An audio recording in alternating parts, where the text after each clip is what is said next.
യുദ്ധത്തെക്കാൾ ഭയാനകം. അധിനിവേശത്തിന്റെ കാലത്തെങ്ങനെ പൊട്ടിച്ചെറിഞ്ഞ് India സ്വാതന്ത്ര്യത്തിന്റെ അനന്തരായത്തിലേക്ക് പറന്നുയർന്ന ദിനം.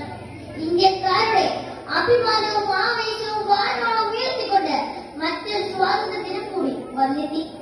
2 നൂറ്റാണ്ടോളം നമ്മുടെ നാടിനെ കൊള്ളയടിച്ച് സ്വാതന്ത്ര്യത്തിനായി പോരാടിയവരെ കഠിനമായി ഉപദ്രവിച്ച് ജയിലിലടച്ചു, അനേകരെ കൊന്നൊടുക്കി. എങ്കിലും ഇതിനൊന്നും പതറാതെ ധീരരായ നമ്മുടെ പോരാളികൾ ശക്തമായി പോരാടി.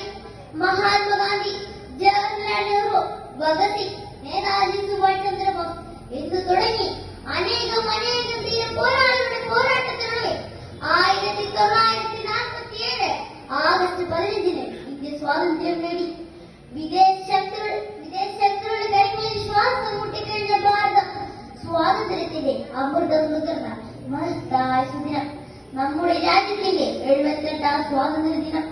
ജനാധിപത്യം, മതേതരത്വം, സോഷ്യലിസം, നീതി തുടങ്ങിയ അനേകം മൂല്യങ്ങളുമായി നാം രക്തത്തിനും ജീവനും പകരം കൊണ്ടതാണ് സ്വാതന്ത്ര്യം.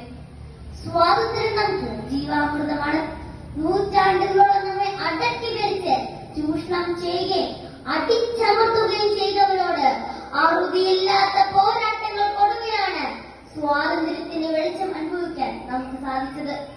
രാജ്യത്തിന്റെ നാനാഭാഗങ്ങളിലും മരിച്ചു വീണ ആയിരക്കണക്കിന് മനുഷ്യരുടെ ചോരയുടെ ചുവപ്പും വിയർപ്പിന്റെ ഉപ്പുമുണ്ട് ഇന്ത്യയുടെ സ്വാതന്ത്ര്യത്തിന്.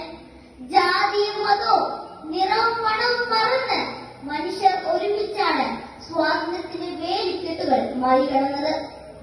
ഒരുമയും മതമൈത്രിയുമായിരുന്നു നമ്മുടെ കയ്യിലെ കരുതൽ. നമ്മുടെ പൂർവികർ സ്വപ്നം കണ്ട രാഷ്ട്രം സൗഹൃദത്തിന്റേതാണ്. നീതിയും സമത്വവും നിറഞ്ഞ മുഗൾ ഭരണമാണ്. ഈ രാജ്യത്തിന്റെ പൗരന്മാരായിരിക്കുന്നതിൽ ഓരോ ഇന്ത്യക്കാരനും അഭിമാനം കൊള്ളുന്ന ദിവസമാണ് ഇന്ന്. നമ്മുടെ ധീര പോരാളികളെ നമുക്ക് ഒരു നിമിഷം ഓർക്കാം.